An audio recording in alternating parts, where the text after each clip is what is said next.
This plant makes Cadillacs and Chevy Impalas, along with finishing assembly on Sierra and Silverado pickup trucks. But GM says customers want SUVs and crossovers, and the future is in electric and self-driving vehicles. So as part of its restructuring, it's closing the Oshawa plant and 4 others in the United States to save $6 billion by 2020. The head of Canada's Auto Workers Union is furious.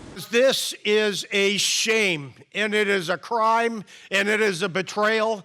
The federal and Ontario governments, which gave GM billions of dollars in bailout money a decade ago, are disappointed. I spoke with the CEO and chair of GM, Mary Barra, to tell her how disappointed we were with this decision. It's a sad day for the people in Oshawa and the GM plant. So tonight, we're going to dive into what it means for the economy, for politics, and for the city itself.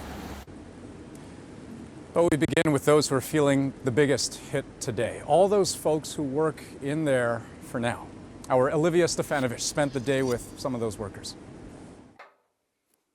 Just 1 month before Christmas, Corey Weir's future hangs in uncertainty. It really is just a heartless thing for a wealthy corporation to do to working class people in this town. The 4th-generation auto worker has spent nearly a decade working in the paint shop at General Motors, trying to save enough to build a family. Absolutely. I mean, everything that my family has built for generations has been because of the work that we've done at General Motors in that facility. So it's, you can't untangle that from your lives after that long, right? Like many others, he took his frustration back to the workplace today. Most don't know what they're going to do moving forward. What am I going to do? How am I going to feed my kids, support my kids, myself? Our quality is #1. It has been for years. We win awards. I mean, what do they say? Blood, sweat, and tears, right? What else can we give them? They've got it all right here. They need to just stay. They are not closing our damn plant without one hell of a fight.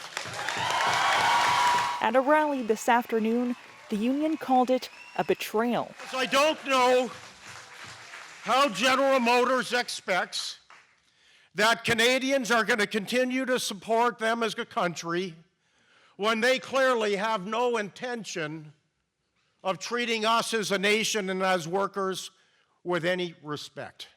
Still, Jerry Diaz did tell his members to come to work tomorrow, though he didn't rule out more job action, possibly even occupying the plant.